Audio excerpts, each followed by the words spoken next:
선생님, 저기 켜져 있어요?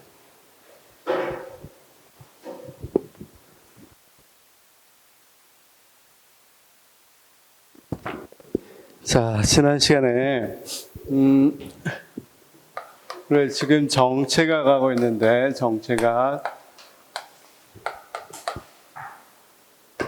정체각에서 먼저 이 개관 빼버리고, 정책 의제 설정, 개관,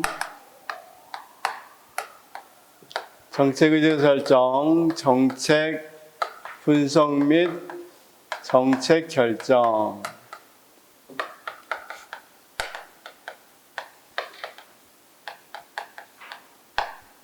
자, 우리가 이 부분 하고 있었죠? 이 부분. 다음 정책 집행. 다음 정책 평가. 정책 평가 및 학습인데 학습은 별로 중요하지 않으니까 정책 평가 이런 식으로 이루어진다고 그랬죠. 자, 정책학이라는 것은 다시 한번 여러 사회 문제 중에서 사회 여러 가지 문제 중에서 어떤 문제가 정부 문제, 국가가 해결해야 될 문제로 들어오는가 이 부분을 따지는 게 정책 의제 설정이고, 그렇죠? 자, 그러면 문제가 들어왔어요. 그래서 국가가 해결해야 돼. 그렇죠? 그러면 국가가 해결해야 될 문제들이 있으면 그것에 대한 대안이 있을 거 아니에요. A안, B안, C안, D안. 이 중에서 어떤 문제를 해결해야 될지가 결정하는 게 뭐라고 그랬습니까? 정책 결정. 그럼 정책 결정하기 전에 사실은 어떤 안이 좋은지 평가를 해봐야 되겠죠. 서로 비교해봐야 되겠죠. 그러기 위해서는 뭐 해야 되겠어요? 분석. 그렇죠? 자, 그 다음 이제 A안이 선택됐어요. 그럼 이걸 뭐 해야 되겠어요? 이제 대안으로 됐으니까. 이를테면 우리가 저출산 문제를 해결하기 위해서 여러 가지 대안이 나왔습니다. 저출산 문제. 근데 A안이 선택됐어요. 그럼 이 A안을 뭐 해야 되겠어요? 집행해야 되겠죠. 그렇죠? 자, 다 집행해 봤어요. A안을. 그럼 뭐 해야 되겠어요? 당연히 평가해야 되겠죠. 그렇죠? 그래서 정책학은 이렇게 생겼다. 이렇게 할 수 있는 거고. 그러면 지금 우리가 지난주에 했던 건 이 부분이죠. 정책 결정. 그럼 정책 결정을 보통은 정책 분석은 계속 하겠습니다. 이거 끝나고. 정책 결정은 개인 수준에서 정책 결정을 이야기하는 게 있단 말이에요. 그러니까 의사결정자가. 보통 기관장이겠죠. 기관장이 결정하는 거 개인 수준. 그 다음 조직 수준에서 이야기하는 게 있다. 개인 수준과 무슨 수준? 조직 수준. 그렇죠? 그러면 개인 수준에서는 다시 이쪽으로 조금 옮겨서 써보면 개인 수준에서 정책 결정하는 것은 우리가 가장 아까 A, B, C 대안 중에서 가장 BC 분석에서 효율적인, 능률적인 대안을 선택해야 된다가 합리모형. 그렇죠? 그래서 이 합리성을 강조하는 이쪽이 있다면 가장 사실은 현실에서는 전부 다 시간과 자, A, B, C 대안이 아니라 모든 대안이죠. 일단 미안해요. 모든 대안. 아까 저출산 문제를 해결할 수 있는 모든 대안 중에서 그 많은 모든 대안을 다 분석한 뒤에 가장 능률적인 대안을 선택하자. 이게 합리모형인데 사실은 모든 대안을 어떻게 알 수 있습니까? 저출산 문제에 대한 모든 대안을 일단은 찾는다는 것도 어렵겠죠. 그렇죠? 자, 당연히 시간과 그다음 정보가 제약이 있을 수밖에 없겠죠. 그래서 자, 이 합리모형은 사실은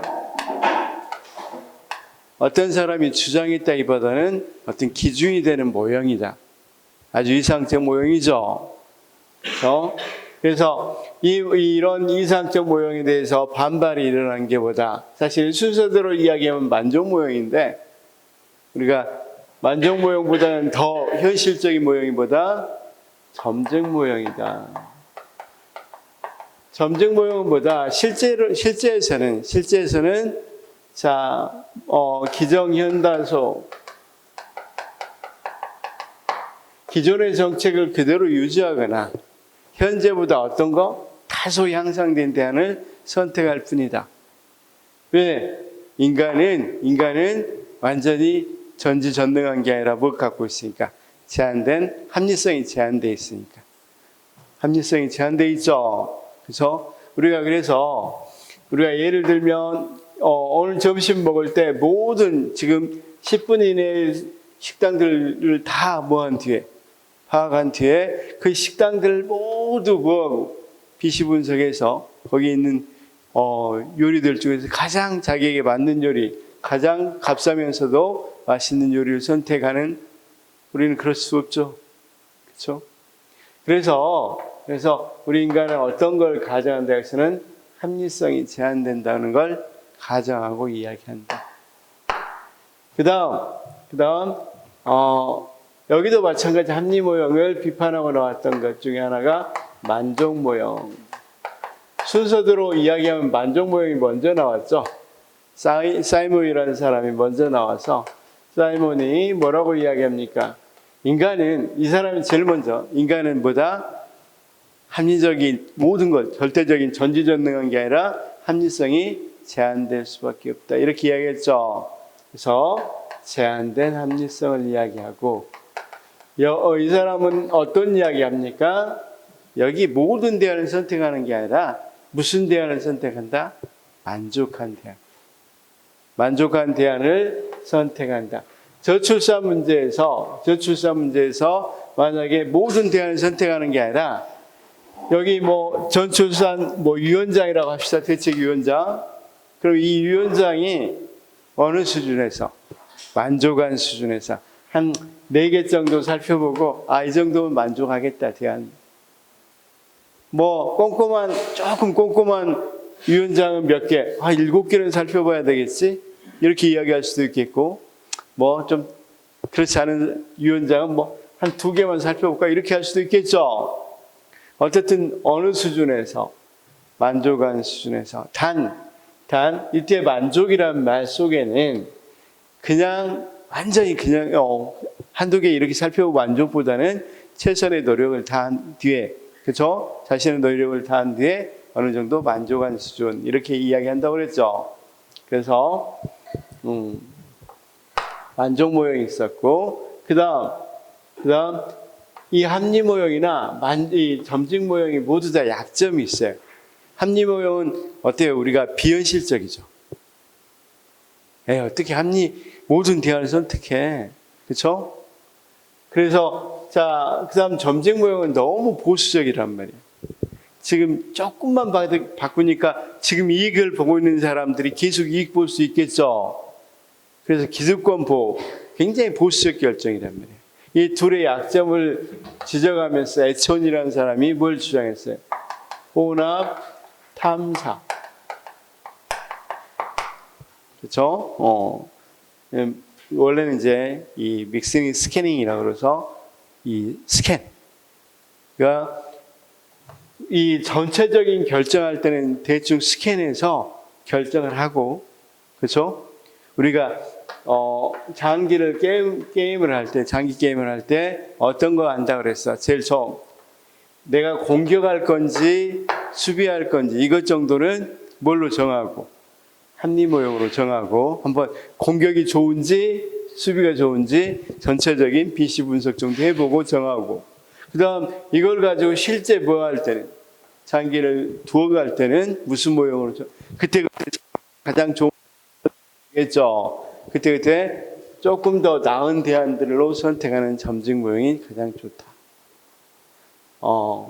우리가 할 때도 유성으로 이렇게 유성해서 이 탐사해서 사진을 찍을 때도 어때요? 처음에는 큰 범위에서 대충 이렇게 훑어보고 찍다가 우리가 찾으려고 하는 부분은 아주 세밀하게 들어가죠. 그래서 여기는 기본 결정하고 세부 결정을 나눈 뒤에 근본 결정과 세부 결정을 나눈 뒤에 근본 결정은 뭘로? 합리로. 세부 결정은 점적으로 하자. 이렇게 이야기한다고 그랬죠. 여기는 이제 애천입니다. 자, 그 다음, 자, 우리가 최적 모형을 주장하는 사람이 있습니다. 드로우라는 사람은 어디에서? 정치학에서 굉장히 유명한 사람이고, 드로우 교수가 최적 모형을 주장하는데, 최적 모형. 이 최적 모형은 뭐라 그랬어? 최적 모형의 가장 큰 핵심은, 핵심은 초합리성이라고 그랬죠? 그렇죠? 직관이나 통찰력 이런 것들을 가지고 먼저 메타 결정을 하고, 그러니까 정책 결정을 하기 위해서 어떤 식의 정책 결정을 하자는 걸 먼저 정해놓고 뭐 한다? 그 다음 합리적인 결정을 하자는 거죠. 그렇죠? 그래서 자, 여기에 가장 큰 특징은 초합리성. 초합리성은 어떤 걸 의미한다고 그랬어? 통찰력, 직관, 그쵸? 창의력 이런 것들을 뭐라고 그런다? 초합리성이라고 그런다. 드로우가 있기 전에는 합리성에는 두 가지가 있었습니다. 합리성과 비합리성. 그런데 드로우가 생각하기에는 통찰, 직관 이런 것들은 비합리적이라고 말하기는 좀 그렇다. 그래서 뭐라고 이야기해야 된다? 초합리라고 이야기하고 이걸 활용할 수 있는 정책 결정이 이루어져야 된다. 이렇게 이야기한다고 그랬죠. 그래서 자, 제 최적 모형의 특징은 조금 이따 이야기하겠지만 어떤 걸 주로 특징으로 한다고 그랬어요. 질적 모형이고, 그렇죠? 질적 모형이면서도 경제적 합리성을 추구한다고 그랬죠. 그래서 순서대로 보면 가장이 아니라 합리 모형 바로 옆에 놔둘 수 있겠다. 이렇게 이야기한다고 그랬죠. 그래서 이들의 특징을 조금 봐두시면 어렵지 않을 거고, 그 다음 여기까지는 대강 이야기했고, 그 다음 조직 측면에서 어떤 측면이 아니라 최적 개인 측면이 아니라 조직 측면에서는 어떤 게 있느냐 이렇게 이야기했었다고 그랬죠. 그렇죠? 그럴 때 알다시피 어떤 걸 강조한다. 조직적인 측면에서 이제 사이먼이 이야기했던 걸 조금 추가해 봅시다. 사이먼은 어떤 약점이 있었어? 만족 모형의 약점은 개인은 만족할 수 있는데 조직이 만족한 수준에서 결정한다? 조직이 무생물인데 어떻게 만족한 수준에서 결정한단 말을 할 수가 있겠어? 그렇죠? 그러자 조직에 알맞는 모형을 또 만들고 싶겠죠? 그래서 이 만족 모형을 조직 모형으로 바꾼 게 회사 모형입니다. 회사 모형. 회사 모형은 했었죠. 회사 모형은 어떻게 결정된다? 준해결로. 그렇죠? 완전한 해결이 아니라 준해결. 그래서 우리가 준해결은 몇 페이지에 있어서 한번 살짝 보고 올까요? 준해결. 자, 269페이지 회사 모형이 있었고 준해결. 자, 270페이지. 270페이지. 그래서 갈등을 어떤 거 봉합하는 수준에서, 그렇죠? 그래서 그 박스 속에 준해결이라는 게 어떤 건지 이야기했었죠. 완전히 해결된 거야? 아니면 동생하고 형하고, 그렇죠, 봉합한 수준이죠. 여기서 해결할 게 아니라 네가 커서 성인이 됐을 때 500원의 주인 문제를 다루자 이렇게 이야기한다고 그랬죠. 그러면 조직에서도 조직에 여러 가지 조직이 있다. 우리가 회사가 있으면 예를 들면 어떤 조직들이 있다. 하부 조직으로 시장 점유를 담당하는 부서, 그 다음 유통, 뭐 생산, 이런 부서들이 있으면 서로 간에 갈등이 있을 수 있겠어요, 없겠어요? 당연히 뭐 이를테면 유통이나 생산에서는 서로 간에 시장 점유 같은 경우 만약에 조직이 이익 추구, 사익을 추구하는 게 목적이라면, 이윤 추구가 목적이라면 당연히 뭐라고 그랬어요? 니네들이 시장 점유율이 떨어지니까 많이 못 잡아놓으니까 우리 유통도 문제가 생긴다. 뭐 이렇게 이야기할 수도 있겠죠. 또는 너무 많이 해놓고 너무 멀리 거리가 너무 떨어져 우리가 피곤하다 이런 식으로 이야기할 수도 있겠죠. 그렇지만 이걸 완전히 해결하기보다는 서로 간에 어느 수준에서 봉합한 수준에서 많이 해결이 이루어졌다. 이게 회사들이 의사결정하는 주로 이런 회사 모임에서 이런 하부 조직에서 의사결정이 주로 일어나고 어떤 특징이 있다. 준해결의 특징이 있고 불확실성을 뭐 하려고 한다. 회피하려고 한다. 그렇죠? 불확실성을 회피하려고 한다면 장기 계획을 세우겠어. 단기 계획을 세우겠어. 장기 계획은 불확실성이 훨씬 크죠. 그런데 회피하려고 그러니까 장기 계획보다 뭘 세워야 되겠어? 단기 계획을 세우더라. 그래서 이런 조직들을 보면 몇십 년 이렇게 먹거리를 생각하고 그런 게 아니라 그냥 올해 어떻게 할 것인가 이런 그런 결정들을 하고 그다음 자 시장 점유율이 올해 지금 뭐가 문제인지 그렇죠? 이런 문제 중심적인 탐색을 하더라. 그렇죠? 그래서 모든 상황을 고려하기보다는 그러니까 전체적인 상황을 고려해서 하기보다는 문제를 땜빵하는 그런 식의 정책이 결정되더라. 문제 탐색으로 문제 중심적 탐색. 그럼에도 불구하고 이 조직이 어느 정도 잘 굴러가는 이유는 조직들이 계속해서 뭐하기 때문이다. 학습이 일어나기 때문이다. 그래서 네 가지 특징이 뭘 이야기한다? 회사 모형을 이야기한다. 그렇죠?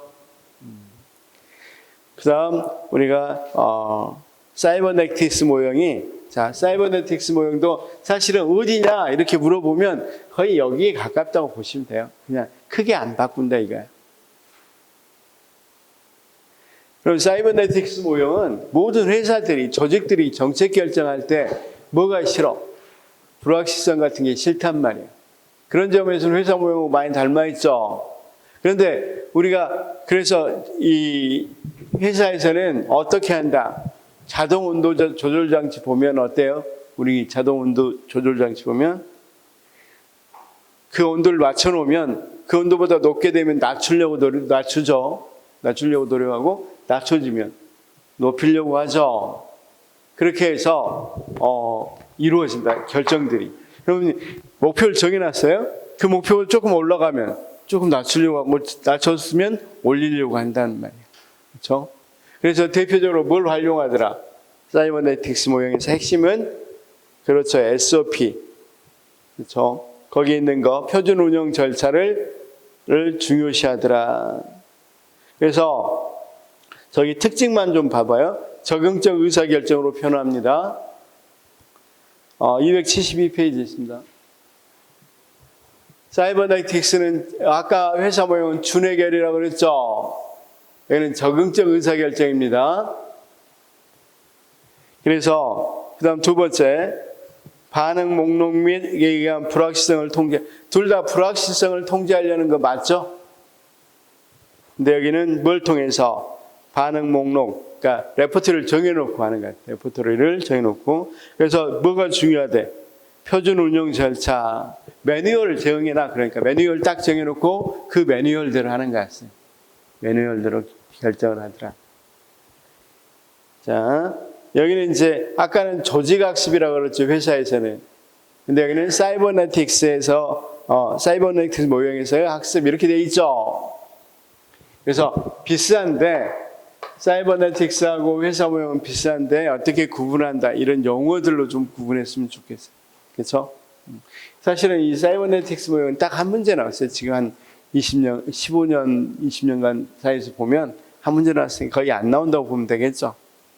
회사 모형 좀 그래도 나왔는데 그럼 회사 모형 아까 뭐였어요? 준해결, 그 다음 문제중심 탐색, 그 다음 불확실성 회피, 그 다음 조직학습 이 네 가지 용어.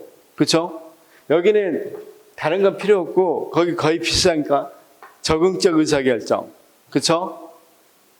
그다음 뭐니 해도 표준 운영 절차. 그런데 자, 선생님 봐봐. 회사 모형에도 표준 운영 절차가 쓰일 수 있어. 아까 불확실성을 회피한다고 그랬죠. 그러기 위해서는 제일 좋은 게 뭐겠어? 매뉴얼대로 하는 거겠죠. 우리 자, 언제 지진이 어떤 식으로 나올지 모르니까 우리 매뉴얼 만들어 놨잖아. 그래서 무조건 지진이 일어나면 뭐 어떻게 해라고 매뉴얼 만들어 놓은 거잖아. 그래서 뭘 하려고? 불확실성을 어떻든지 회피해 보려고 하는 거잖아. 그래서 자, 이 둘은 거의 비슷하기 때문에 잘 안 나오는데, 그럼 이게 시험으로 나올 때는 뭐 자동 온도 조정 장치라든가 정해놓고 그 온도의 그것에 맞추어서 적응적으로 의사결정한다, 이런 말들이 꼭 나와야 됩니다. 그 외에는 어떤 모형이라고 보면 된다? 회사 모형이라고 보면 된다. 그 다음 여기에 이제 쓰레기통 모형은, 사실은 쓰레기통 모형은 점직 모형도 아니야. 여기 정도에 있는 모형이야. 쓰레기통 모형은 한마디로 정책 결정이 어디서 어떻게 일어난다? 우연히 일어난다. 이 사람들이 이제 코엔, 마치 이런 사람들인데, 이런 사람들은 어떻게 생각했냐면, 자, 이 사람들이 생각하는 걸 한번 따라가 봅시다. 이 사람들이 생각하는 걸 따라가 보면, 여기 좀 지워도 되겠죠? 뭐, 그래서 할 건데, 지금 이 부분 하고 있습니다. 조직에서 의사결정. 지금 밑에 있는 거. 이 사람 생각을 따라가 보면 이렇습니다. 이 사람들은 일단 이 의사결정이, 이런 쓰레기통 모형적 의사결정이 어디서 많이 일어난다고 봤어? 조직화된 무정부 상태, 또는 조직화된 뭐라고 표현되어 있어요? 거기 혼란 상태, 또는 혼란은 이걸 무정부라고도 표현합니다. 혼란. 조직화된 혼란 상태. 이걸 이 사람들은 거의 이제 논문을 읽어보면 거의 대학을 그렇게 지칭합니다. 대학 같은 조직화된 혼란 상태에 있는 조직에서는 어떤 정책이 일어난다? 쓰레기통 모형적 정책 결정이 일어난다. 그러면 조직화된 혼란 상태라는 것은 어떤 조직을 말하냐? 이렇게 물어보면 거기 선호가 어떻게 된대? 문제성 있는 선호, 불분명한 선호, 또는 문제성 있는 선호.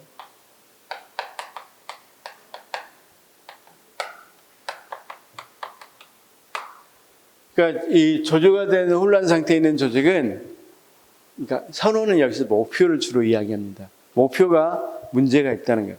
목표가 분명하지 않고, 어떨 때는 운영하다 보면 목표가 생기기도 하고. 대학의 목표가 뭘까요? 자, 회사 삼성의 목표는 이윤 추구죠. 근데 대학의 목표는, 어떤 사람은 인재 양성이라고 할 거고, 어떤 사람은 학문의 발전이라고 할 거고, 어떤 사람은 취업을 잘하는 거라고 할 거고, 어떤 사람은 학생들이 자기 실현하는 것이라고 할 거고, 그렇죠? 또는 그러니까 이게 선호야, 선호. 어떤 걸 좋아하느냐. 또는 이런 것들이 없다가 대학을 운영하다 보니까 너무 취업이 안 돼. 그러니까 이제 뭐 한다? 취업을 많이 높이는 거, 취업률을 높이는 거, 이걸 목표로 선호로 삼기도 한단 말이에요. 그러니까 굉장히 선호 자체가 문제성이 있다. 좀 더 정확히 말하면 불분명한 목표입니다. 그 다음 그거 뭐라고 돼 있어? 불분명한 기술.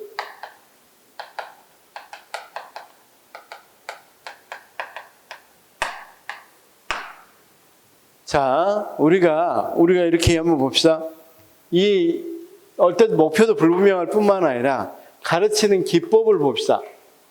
교수들이 가르치는 기법이 어떻습니까? A 교수, B 교수 똑같습니까? 아니면 천차만별이죠. 삼성은 일 처리 같은 경우 거의 어때요? 딱 표준화돼서 처리가 이루어지죠. 어떤 사람이 와도 똑같이 처리하죠. 근데 여기는 교수는 어때요? 어떤 교수 왔느냐에 따라서 상당히 다르죠. 그렇잖아. 사실 또 이게 거기 있는 조직원들에게 크게 영향을 끼치기도 합니다. 자, 꼭 대학이 아니라도 중고등학교를 한번 생각해 봅시다.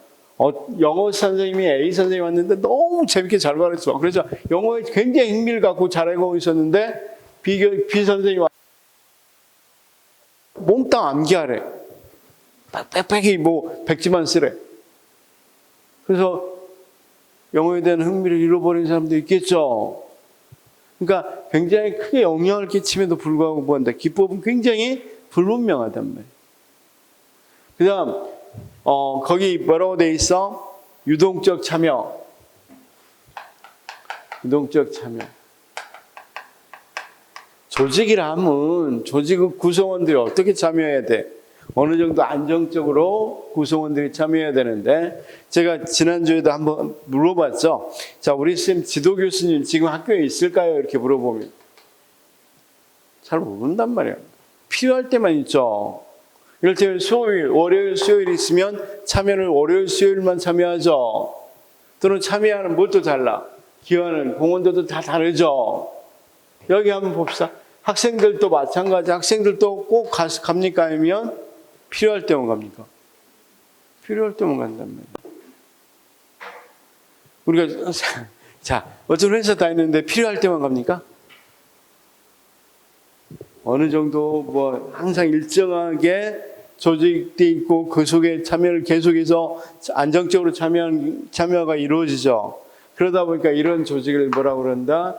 조직화된 혼란 상태라 그러고, 이런 조직에서 의사결정은 거의 어떤 결정이 이루어지더라?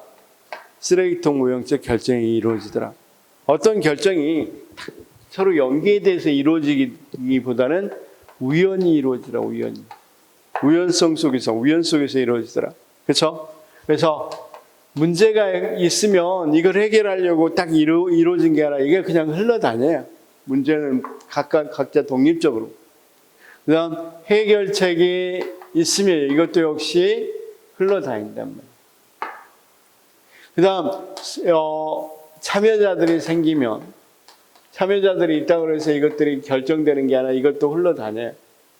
그러다가 선택 기회,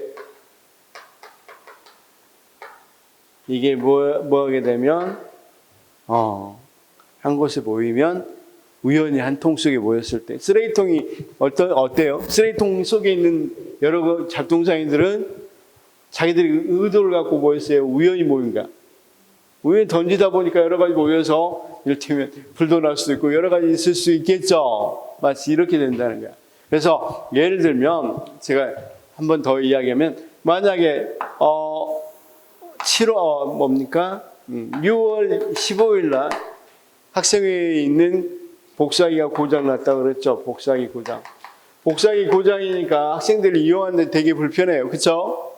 이건 문제입니다. 그런데 해결책 7월 30일 날, 7월 30일, 그렇다고 해서 이게 뭐 있는 게 아니라 연결되는 게 아니라 흘러다녀요. 7월 30일, 6월 30일 날 상반기 결산하니까 1,000만 원이 남았어. 그럼 1,000만 원은 어떤 것이 됩니까? 해결책이 되겠죠. 1,000만 원이 여기 예비비로 남았단 말이에요. 그럼 이건 해결책이 되겠죠. 그렇다고 해서 이걸 바로 복사해서 구입한다, 그런 거 없단 말이야. 그 다음 상반기에는 학생회장이 없었는데, 공부한다고 학생이 아예 출마 작업 없어서, 회장으로 출마 작업 없어서 안 됐는데 2학기 9월 1일 오늘부터 개강했죠. 9월 15일 날 선거에서 학생회장이 됐다 합시다. 그러면 학생회장이 됨으로써 이제 좀 참여자, 학생회장, 학장 이런 사람들이 결정하니까 어느 정도 그 구성원들이 됐단 말이에요, 참여자. 그렇다고 해서 결정하는 게 아니라 이 선택 기회에 따라서, 선택 기회가 언제 이러니까 10월 5일 날 학생회도 뽑혔으니까 우리 간담회는 좀 해보자. 그럼 이제 어떤 것이 생겨? 참여 기회가 생긴 거죠. 그리고 이 선택 기회가 우연히 이렇게 한 통 속에 들어갔을 때 정책이 결정된다. 그리고 이게 시간상으로 이것 먼저 일어나는 게 아니에요. 이를테면 6월 30일 계산해 보니까 1,000만 원 남았어요. 근데 7월 5일 날 고장 났어요. 그렇다고 해서 이거 무슨 연계되는 것도 아니라는 거야. 그냥 다 흘러다닌단 말이야. 그러다 보니까 어떤 결정이 일어나면 거기 우리가 의사결정 방식이 뭐가 일어난다 그랬어? 의사결정의 방식에는 날치기 통과, 간과, 짐 빼기, 탈피 결정 이런 게 일어난다고 그랬죠. 그렇죠? 자, 거기 이제 번역을 날치기 통과라고 그러니까 맨날 날치기는 국회에서 하다 보니까 그런 날치기 통과다 보다 이렇게 생각하기 쉬운데 그런 게 아니라고 그랬죠. 그렇죠? 여기는 봐봤어요. 자, 이렇게 쭉 있어. 이런 문제들이 쭉 있는데 선택 기회가 날치기 통과는 뭐하고 연결됐냐면 자, 보통 일반적으로 날치기 통과라서 간과는 빠뜨리고 인지하지 못한 거라고 그랬죠. 그렇죠? 미처 봐봐요. 그 앞에 뭐 행사가 있었다고 합시다. 미리 이를테면 다과에 전에 어떤 행사가 있었다고 합시다. 10월 1일 날 우연히 모일 기회가 있었어. 그래서 이제 정식으로 의사결정을 하기로 돼 있었어. 그러니까 이 회의 있어서 안건 가지고 이제 정식으로 결정하는 경우가 있었는데 이게 빠져버린 거야. 복사의 구입이 이거 해야 되는데 빠져버렸어. 그러면 이런 결정은 복사기 구입하자 이런 결정들은 어떻게 되겠어? 빠르게 인지하지 못하고 뭐했으니까 아까 거기 있는 것처럼 간과라고 했으니까 빠뜨리고 인지하지 못한 거라고 그랬죠. 이런 결정들은 어떻게 일어나? 굉장히 빠르게 결정되겠죠. 그거 빠졌어? 빨리 결정하자. 더 자세히 잘 안 보겠죠? 더 자세히 안 보고 빨리 간과된 거였으니까 빨리 통과시켜버리겠죠. 그런 의미인데 날치기라고 이야기하니까 마치 의회에서 날치기 하는 거 이런 생각을 해버리잖아. 근데 그런 의미의 날치기가 아니라 지금까지 인지하지 못하고 빠뜨렸으니까 빨리 통과시킨다는 의미의 번역을 좀 간과가 훨씬 더 어울리죠. 간과해서 빨리 처리한다 이런 것들의 의미로서 이야기되는데 날치기라고 나온 거예요. 그 다음 쌤 여기 봐봐. 이 문제를 해결하는데 뭐 별로 이 학생회에서 이런 것들 중요하지 않는다고 생각하는 행정실장이 있어. 그래서 별로 다른 일도 많은데 이걸 가지고 쓰면 안 돼요 하고 있었단 말이에요. 그런데 이 사람이 뭐 한단 말이에요. 서로 그래서 학생들은 갈등이 있는 상태에 이 사람이 다른 데로 가버렸어. 그럼 이 결정이 이루어지겠어 안 이루어지겠어? 그래서 이루어지는 결정을 우리가 뭐라고 한다? 탈피. 그러니까 탈피는 벗어난 거잖아. 그렇죠? 그래서 어떤 이런 사람들이 뭐에서 벗어났을 때 사건에서 이 사람들이 벗어나 있을 때 정책이 결정되는 걸 뭐라고 그런다? 짐 빼기 결정이라고 한다. 그렇죠?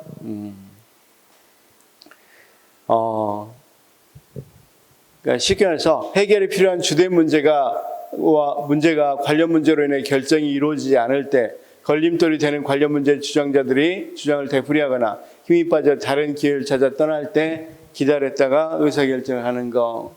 그러면 결정은 이 사람이 뭐해지면 어디론가 가면 결정이 이루어질 수 있겠죠. 그런 결정을 탈피. 벗어났다는 뜻이잖아. 그런 이 결정 문제에서 벗어났다는 뜻이니까 이걸 탈피, 이걸 짐 빼기라고 이야기한단 말이에요. 그렇죠? 그래서 쌤이 뭐 이런 결정들이 우연히 결정된다 이거하고 아까 날치기나 이런 식으로 생각해 버리면 도저히 설명이 잘 안 된단 말이야. 사실은 간과되거나 탈피됐을 때 보통 의사결정이 일어나더라. 이렇게 이야기해야 되겠죠. 대부분 간과된 거, 탈피됐을 때 의사결정이 일어나더라. 문제 여기서도 당연히 그냥 일반적인 문제 해결도 일어날 수 있겠죠. 간과나 탈피가 아니라 일반 정상적으로 문제 해결도 일어나는데 이런 일은 많지 않더라. 그래서 간과나 탈피 형태로 일어나더라. 왜냐하면 정상적인 문제 해결을 하려면 의사결정자가 그러니까 그 조직 의지를 갖고 결정을 해야 되는데 그렇지 않기 때문에 우연히 되기 때문에 우연히 활동 속에만 들어야 되기 때문에 강과나 탈피적인 결정이 일어나더라. 이게 어떤 모형이다? 쓰레기통 모형이다. 이해됐어요?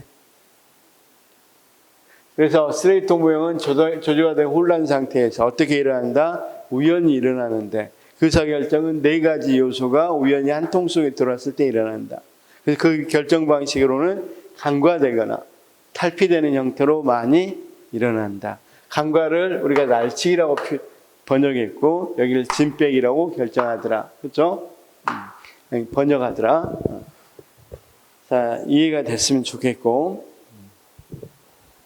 앨리스 모형 우리 선생님들이 쿠바의 어떤 거 미사일 위기를 벗어나면서 이야기가 이루어졌죠. 이제 앨리스 모형은 어떤 거냐면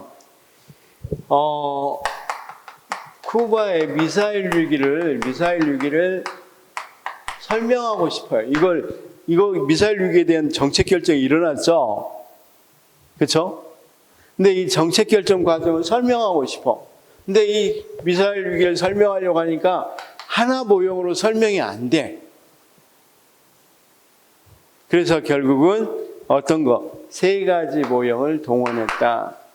거기 모형에는 어떤 모형이 있다? 합리적 정책 모형, 그 다음 조직 과정 모형, 그렇죠?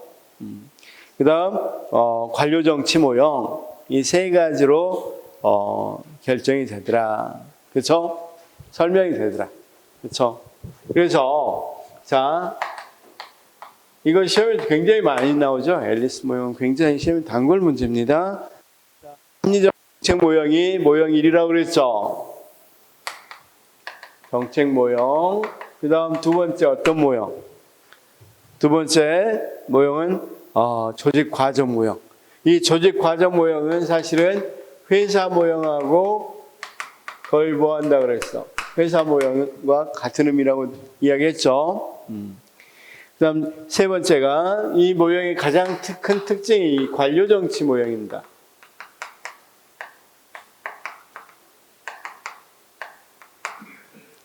그렇죠? 관료 정치 모형. 그러면 자, 지금부터 이거 한번 해봅시다. 알다시피 미국에 여기 너무 쿠바를 크게 됐어. 쿠바가 여기 있다면 여기에다가 소련이 여기에 뭘 하려고 하는 겁니까? 미사일 기지를 하려고 한단 말이에요. 그러면 여기다 미사일 기지면 미국은 바로 뭐가 되겠어? 공격의 대상이 돼버리죠. 미국은 꽤나 안전한 나라고 자기는 생각한단 말이에요. 자기 적들이 거기 공산권 여기 있었고 그 당시에 누가 했으니까 누구죠? 누구 대통령이죠? 갑자기 생각이 안 나? 케네디 대통령 시절이니까 소련하고 완전히 뭐였어? 적대적인 관계였었죠. 그래서 여기다 설치하면 바로 바로 쏴버릴 수 있겠죠. 그래서 이런 위기를 타파하기 위해서 미국 수뇌부에서 결정을 한다면 미사일 위기에 대해서. 그렇죠? 그럴 때 여러 방안이 있었어. 그 방안들이 어떤 방안이었습니까? 여러 방안들이 외교적 압력을 할 것인가? 그다음에 쿠바 가스로에 대한 비밀리 접근을 할 것인가? 아예 쿠바를 뭐 할 것인가? 침공할 것인가? 목표물, 미사일 기지를 파괴할 것인가? 공습으로 통해서. 그 다음에 해상을 여기 못 들어가게 봉쇄해버리면 되죠. 뒤에니까 봉쇄할 것인가? 근데 사실은 가장 능률적인 이 의사결정을 했단 말이에요. 뭐 하기로? 해상 봉쇄하기로. 그걸 설명하려고 할 때, 자, 지금 그걸 설명할 때 어떻게 설명해야 되겠어? 함정 모형으로 설명해 보면 되겠죠. 많은 대안들을 다 고려한 뒤에 BC 분석에서 가장 먼 걸 선택한 거다. 능률적이고 효율적인 대안을 선택했다. 이렇게 할 수 있단 말이에요. 그런데 이거 한번 생각해 봅시다. 일단 왜 여기 있는 미 공군이 이걸 발견할 수 있었을까? 비행기가 물론 해군 소속이라고 하지만 비행기가 발견했죠. 미사일 기지 건설하는 것을 어떻게 발견했어?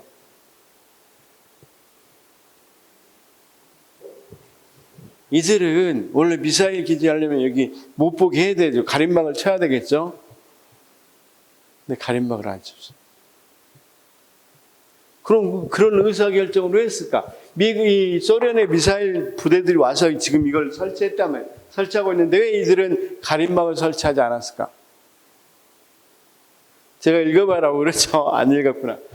소련은 땅이 굉장히 광활하기 때문에 자기 미사일 기지 세울 때는 굳이 가림막 설치할 필요 있어 없어? 없어. 근데 이들은 어떤 의사결정을 했냐면 SOP적 표준 운영 절차적인 의사결정을 한 거야. 자기들 미사일 기지 세울 때 매뉴얼이 있을까 없을까? 있겠죠. 그 매뉴얼 가지고 그대로 의사결정해 버렸어. 자기 나라 매뉴얼에는 뭐가 없어? 가림막 설치라는 게 없단 말이야. 그러니까 안 했단 말이야. 그럼 왜 의사결정을, 그럼 이걸로는 설명 안 되잖아. 그럼 이걸로 설명되겠죠. 왜냐하면 어느 정도 하부 조직에서 스스로 뭐 한단 말이야. SOP적 정책 결정을 한다. 그렇죠? 어느 정도 그런 결정을 한다는 건 아까 이야기했다시피 회사 모형으로 설명이 가능하죠. 불확실성을 회피하기 위해서 SOP를 매뉴얼을 적용한다고 그랬잖아. 자기들 여기 새로 쿠바에다 미사일기 세우니까 굉장히 불확실한 거죠. 그러니까 무엇대로 해? 그냥 매뉴얼대로 한 거란 말이야.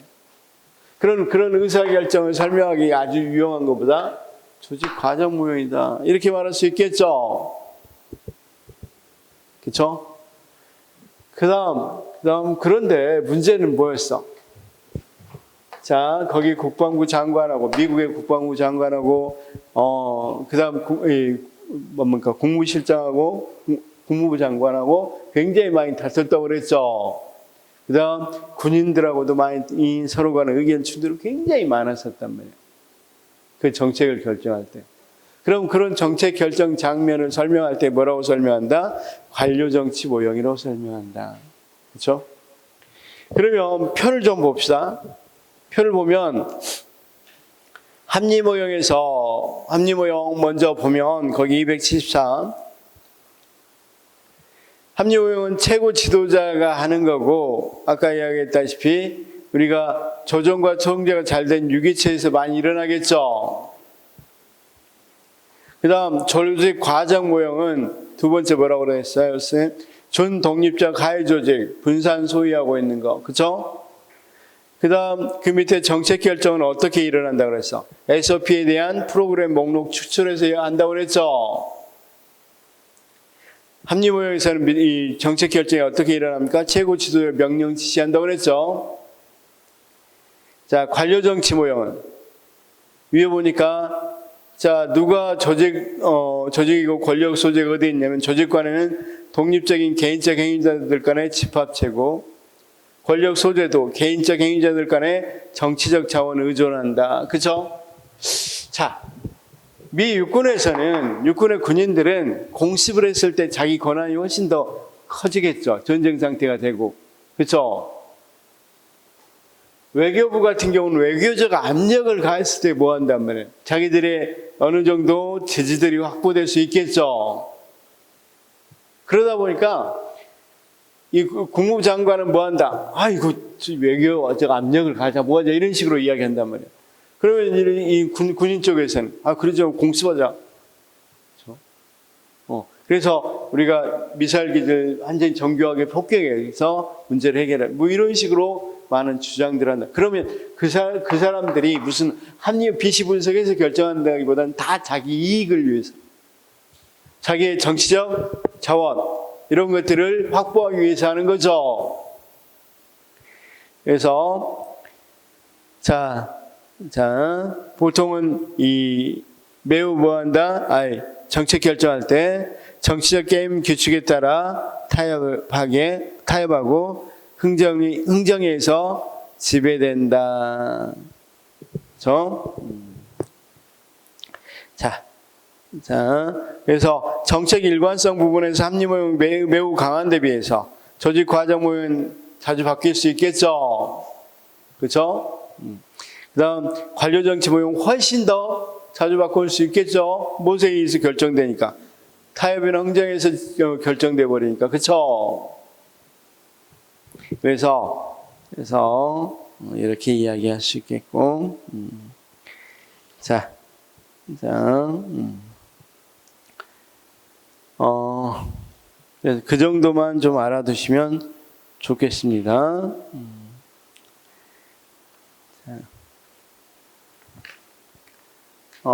그래, 이 앨리스 모형이 그래서 많이 시험에는 잘 나온다. 그래서 문제를 좀 풀어보면서 한번 명료화 시켜보도록 하죠. 거기 276페이지. 자, 이거 아직 안 풀었죠?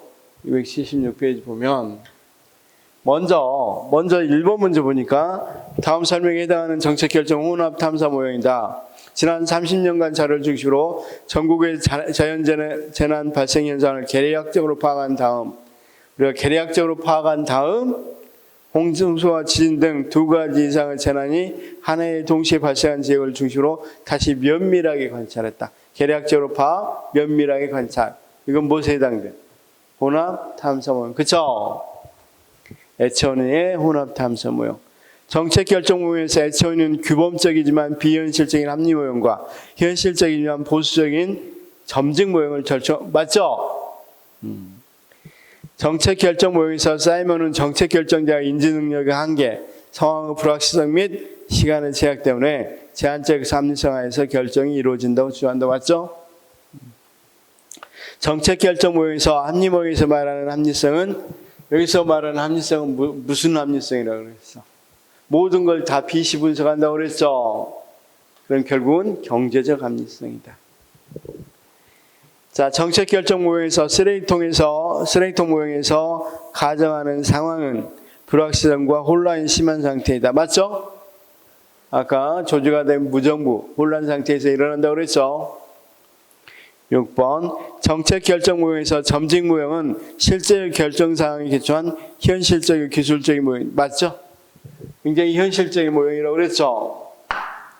그 다음 7번부터 앞에 회사 모형이란 말이 빠져 있습니다. 7번, 회사 모형은 조직의 의사결정 과정에서 나타나는 특성에서 문제중심의 탐색. 맞죠? 회사 모형은 문제중심 탐색. 7번부터 10번까지 회사 모형이란 말이 앞에 빠졌습니다. 회사 모형에서는 이라는 말을 넣어서, 회사 모형에서는 조직의 의사결정 과정에 나타나는 7번하고 있습니다. 특성에서 문제중심의 탐색은 시간과 능력의 제약 때문에 정책 결정되는 모든 상황을 고려하기보다 특별히 관심을 끄는 부분에 대해서만 고려한다. 맞고, 회사 모형에서는 조직의 의사결정 과정에서 나타나는 특성에서 갈등의 준해결은 정책 결정에서 관련 집단들의 요구가 모두 성취되기보다는 서로 나쁘지 않을 정도의 수준에서 봉합한다. 타협점을 찾다. 맞죠? 자, 9번, 회사 모형에서 조직의 의사결정 과정에 나타나는 특성에서 조직의 학습은 반복적 의사결정이 경험이 전수되며 시간의 흐름에 따라 결정 수준이 개선되고 목표 달성도가 높아진다. 맞고, 회사 모형에서 조직의 의사결정 과정에서 나타나는 특성에서 표준 운영 절차 수립은 정책 결정자들의 경험이 축적됨에 따라 가장 효율적이라고 판단되는 정책 결정 절차와 방식을 마련하게 되고 이를 활용한 정책 결정이 증가한다. 자, 회사 모형 특징 4가지가 다 들어가 있죠. 아까 불확실성을 회피는 방법을 하나 뭘 쓴다고 그랬어? 표준 운영 절차를 쓴다고 그랬으니까. 표준 운영 절차 우리가 영어로 그냥 SOP라고 표현하기도 한다고 그랬습니다.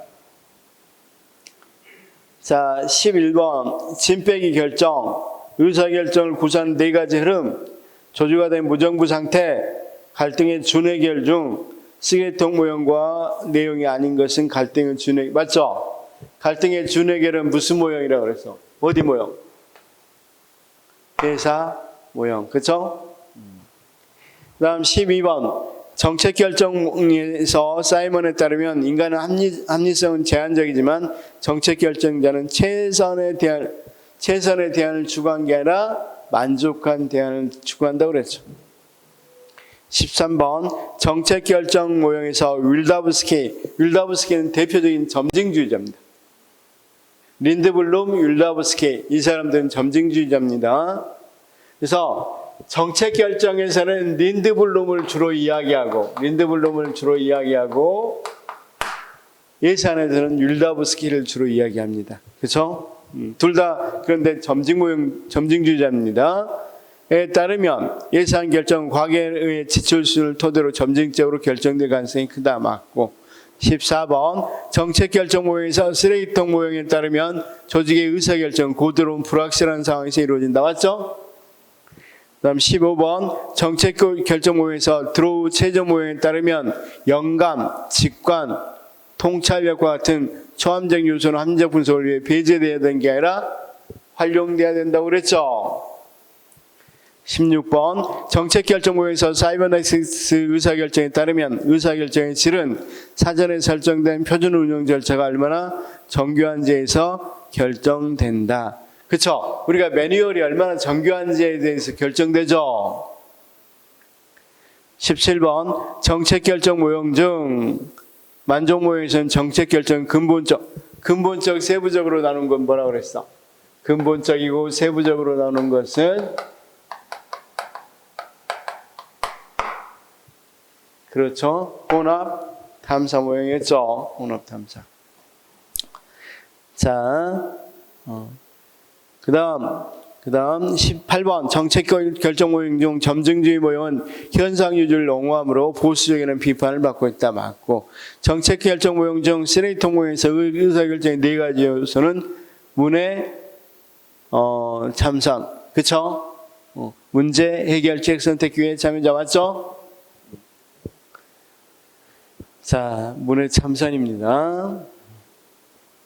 정책 결정 모형 중 갈등의 준해 결과 표준 운영 절차 활용은 최저 모형의 특징이다.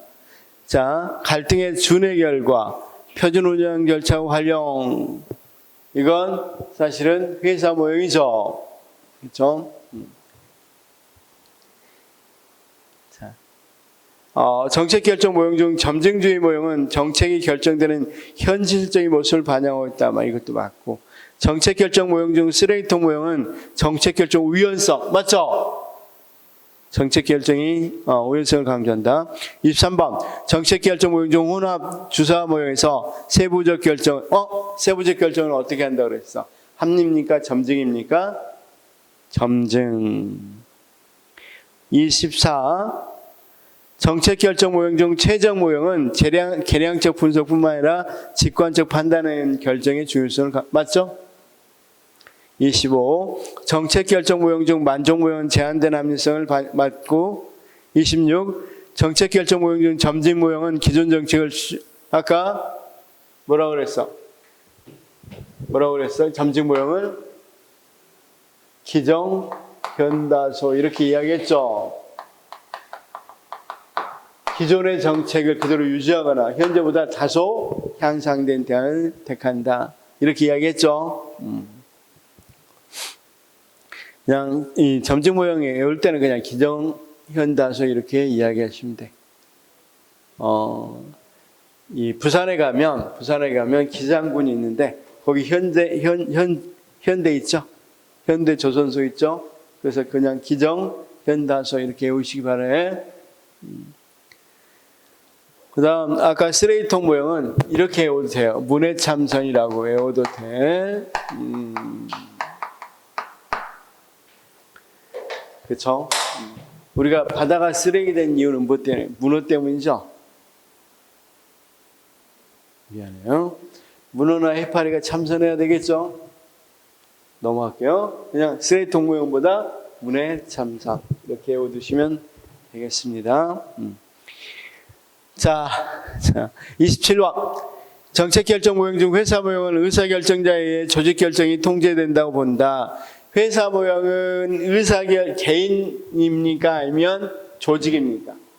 개인입니까? 조직이니까 의사결정자에서 해결되는 게 아니라 조직에 의해서. 특히 조직에 의해서도 회사 모형은 저희 연합체라고 그랬죠. 연합체. 그래서 주로 연합체에서 일어난다. 자, 회사 모형의 앞에 조금만 가서 확인하고 가겠습니다. 자, 269페이지 보니까 라번 봐봐, 라번.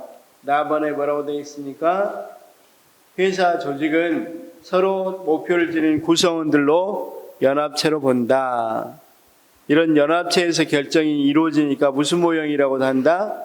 위에 답은 보니까 그렇죠. 연합 모형이라고도 한다. 그렇죠? 그래서 하위 조직 단위별로 정책이 이루어진다. 다시요. 하위 조직 단위의 연합체로 이루어진다고 그랬죠. 그건 어디에도 적용됐어. 그거 여기 앨리스 모형에도 조직 과정 모형에서 이야기 됐었죠. 자, 그다음 이 28번 정책 결정 모형 중 앨리스는 관료 정치 모형의 중요성을 언급한다.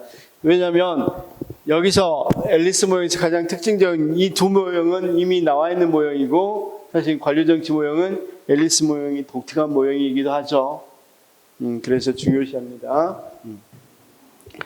자, 정책 결정 모형 중 합리 모형에서는 목표와 수단이 명확히 맞죠? 30번 정책 결정 모형 중 점직 모형은 다원성을 가진 정치 구조에 적합한 그렇죠. 점직 모형은 다원주의사예요. 주로 다원주의사이고 합리 모형은 개도국, 개발도상국이라고 그랬죠. 우리나라도 점차 어떻게 되니까 다원주의 사회가 되니까 합리 모형적 정책 결정했다가 난리 나겠죠. 그래서 지금 만약에 경부고속도로 건설한다 그러면 우리가 가만히 있겠어? 엄청나게 반발 많겠죠. 미국도 총기 사고 그렇게 일어나니까 총기 규제 좀 했으면 좋겠죠. 근데 그렇게 못하죠. 어떻게 조금씩밖에 못 받고 그래서 막 연속으로 쏘는 총은 못하게 뭐 이렇게 단속한다 이런 식으로 한다든가 아니면 자격증을 좀 엄격하게 한다든가 이런 식밖에 못한단 말이에요. 이거 확 없앤다 이건 난리 나죠. 미국 같은 데는. 왜냐하면 총기 소지 협회 같은 데 그러니까 총기 협회도 굉장히 큰 힘을 갖고 있으니까 우리나라도 만약에 어떤 것들 보건 분야만 해도 의사 또는 간호사 다 힘을 갖고 있으니까 어떤 부분에 완전히 효율적인 정책 결정을 한다 그러기에는 어렵죠. 자, 우리나라 의사 정원도 지원 못 하잖아. 의사도. 그쵸? 그래서 의사 그냥 확 뽑았으면 좋겠죠. 지금 같은데 의사가 부족하니까. 근데 그거 못하고 겨우 조금씩 늘리고 있죠. 너무 강하니까. 모든 조직에서. 그래서, 자, 그 다음, 마지막으로 하나 더 붙고 쉬겠습니다. 그 다음 몇 번이었더라? 31번. 정책결정 모형 중 만족 모형에서는 객관적 합리성이 의사결정 준거 기준, 만족은 아까 이야기했다시피 의사결정자가 만족한 수준이니까 만족이라는 건 객관적입니까? 주관적입니까? 자, 봐봐. 우리 쌤 몇 개 대안 살펴보면 만족할 거야? 5개. 우리 선생님은 몇 개? 10개. 그쵸? 쌤은 3개만. 이거 뭐 객관적이에요. 수준이 자기 주관이죠. 만족이라는 건. 그래서 뭐가 틀렸냐면 객관적 감성이 아니라 주관적인 의사결정. 이렇게 이야기해야 되겠죠. 32부터 좀 쉬겠습니다. 쉬었다 가겠습니다. 32부터.